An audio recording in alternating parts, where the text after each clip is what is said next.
Hello everyone, welcome to Adarsh coaching campus Chhatarpur. आज की इस वीडियो में करने वाले हैं क्लास 10th मैथमेटिक्स का first chapter real numbers. Last video में हमने रियल नंबर का इंट्रोडक्शन, टाइप ऑफ नंबर्स के बारे में पढ़ा था। उसके साथ ही हमने देखा था कि डिवाइजिबिलिटी रूल्स क्या है और कैसे डिवाइजिबिलिटी रूल्स को अप्लाई किया जाएगा। आज की इस वीडियो में हम देखेंगे एग्जाम्पल नंबर फर्स्ट के। एनसीईआरटी बुक के जितने भी एग्जाम्पल हैं सभी एग्जाम्पल इंपॉर्टेंट हैं, चाहे आप एमपी बोर्ड की बात करें चाहे आप सीबीएसई बोर्ड की बात करें। इसके साथ साथ हमारे इस चैनल पर आपको प्रैक्टिस क्वेश्चन भी मिलेंगे और प्रीवियस ईयर्स के क्वेश्चन भी कराए जाएंगे। यदि आप हमारे चैनल पर नए हैं तो चैनल को सब्सक्राइब कर लीजिए, बेल आइकन ऑन कर लीजिए ताकि आने वाली हर एक वीडियो का नोटिफिकेशन आपको सबसे पहले मिल सके। आइए देखते हैं example number first. Example number first आपके सामने है। इसमें कह रहा है consider the numbers 4 to the power n where n is a natural number. Natural number के बारे में हम आपको लास्ट वीडियो में समझा चुके हैं। नेचुरल नंबर का मतलब होता है जिनकी स्टार्टिंग 1 से होती है।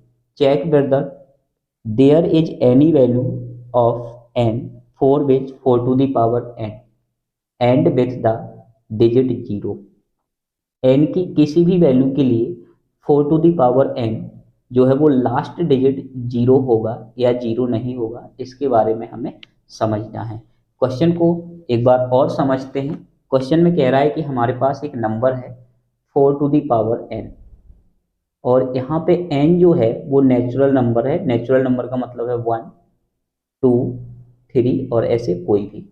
अगर हम n की वैल्यू किसी भी नेचुरल नंबर को लेंगे तो क्या इसको सॉल्व करने के बाद इसका जो लास्ट डिजिट है वो 0 मिलेगा या 0 नहीं मिलेगा? क्या ऐसी कोई वैल्यू n की हो सकती है या नहीं हो सकती है, उसके बारे में हमें एक्सप्लेन करना है। जैसे जैसे सपोज करो कि हमने यहाँ पे n की वैल्यू 1 ली, इसको सॉल्व करोगे तो 4 आ जाएगा, मतलब लास्ट डिजिट हमारा क्या हो गया है 4। नेक्स्ट टाइम हमने क्या किया, n की वैल्यू 2 ली, तब इसको सॉल्व करेंगे तो 4 into 4 is equal 16। Last digit क्या हो गया 6 हो गया। इस प्रकार से हमें चेक करना है क्या n की कोई वैल्यू ऐसी है जिसको यहाँ पे पुटअप करने पर और इसको सॉल्व करेंगे तो उसका लास्ट डिजिट 0 होना चाहिए।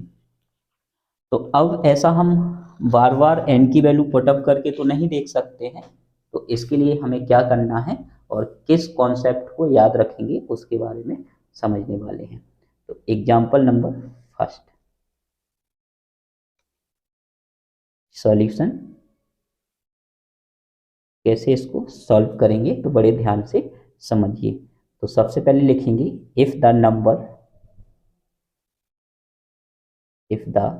Number 4 to the power n end with digit 0 यदि 4 टू द पावर n जो है वो किस पर, लास्ट डिजिट 0 पर समाप्त होगी, so I it must have 2 and 5 as prime factor.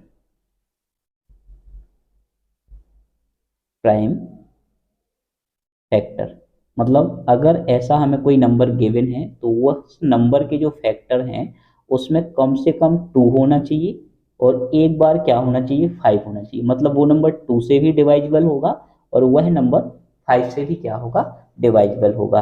तो अब यहाँ पे हम इसके फैक्टर बना के देखेंगे, इसके फैक्टर बना के देखेंगे। तो प्राइम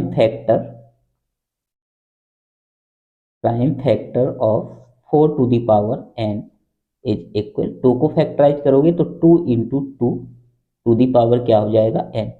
तो आप देख सकते हो कि यहाँ पे 2 तो है लेकिन 5 नहीं है। तब हम क्या लिखेंगे, so here is 5 is not a factor of 4 to the power n। तो therefore 4 to the power n never and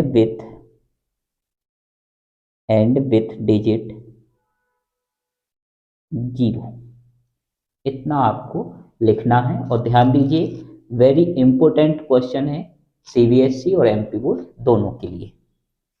इसके बाद देखते हैं हम लास्ट एग्जाम्पल जो है वो, नेक्स्ट एग्जाम्पल क्या है, सेकंड। इसमें कह रहा है कि find the LCM and HCF of 6 and 20 by the prime factorisation method. हमें 6 और 20 का एचसीएफ और एलसीएम फाइंड करना है बाय प्राइम फैक्टराइजेशन मेथड से। तो सबसे पहले हमें जो नंबर गिवन है हम उसके बारे में लिख लेंगे। एग्जाम्पल नंबर सेकंड है, एग्जाम्पल नंबर सेकंड। सॉल्यूशन आपको इसी प्रकार से अपनी नोट्स कॉपी में भी नोट्स करना है। तो नंबर है हमारे पास 6 and 20। सबसे पहले हम 6 को फैक्टर करेंगे, तो 2 से कैंसिल किया तो 3 से कैंसिल करेंगे 1, एंड 20 के फैक्टर करेंगे, 2 से कैंसिल किया 10, 2 से कैंसिल करेंगे 5 से कैंसिल करोगे 1। तो 6 को रिप्रेजेंट करेंगे 2 into 3 एंड 20 को रिप्रेजेंट करेंगे 2 into 5।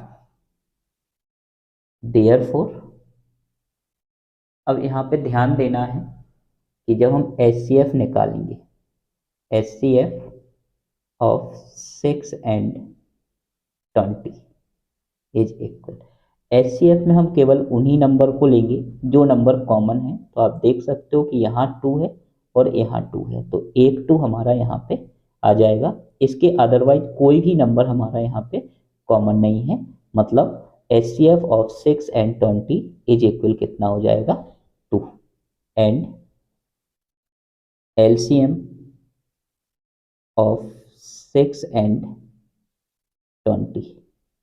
अब हमें 6 और 20 का एलसीएम जो है बताना है।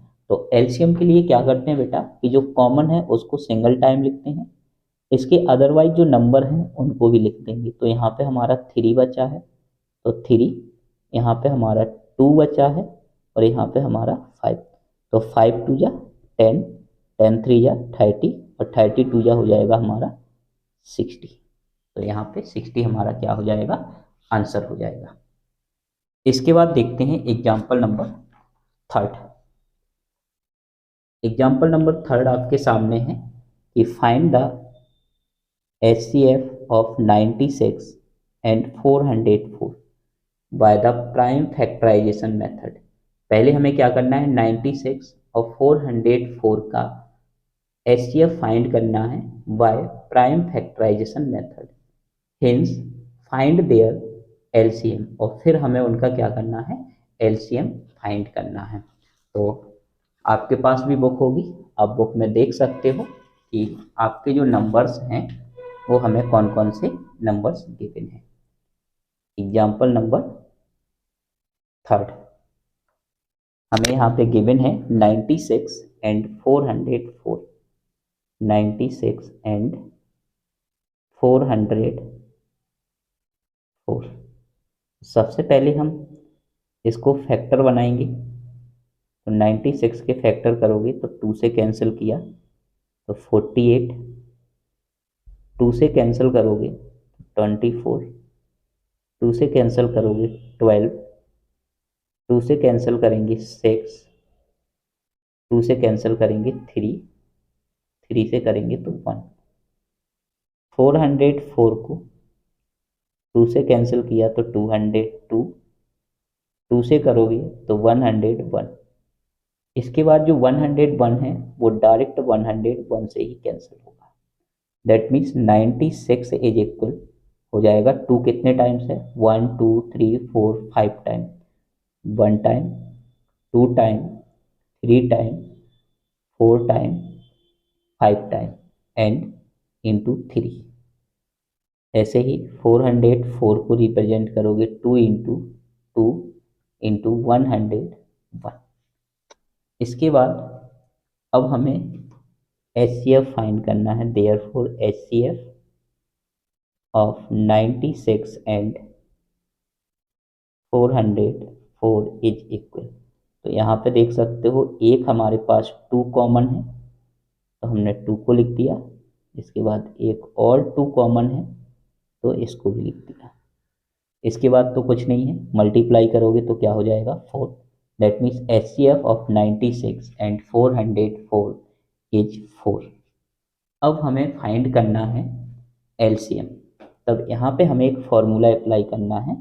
वी नो दैट, हम जानते हैं product of two number, product of two number is equal होता है LCM इंटू HCF। तो बेटा HCF तो हमारे पास है, LCM हमें यहाँ पे क्या करना है, फाइंड करना है, और नंबर्स हमारे पास है तो हम उसका प्रोडक्ट मतलब मल्टीप्लाई कर सकते हैं।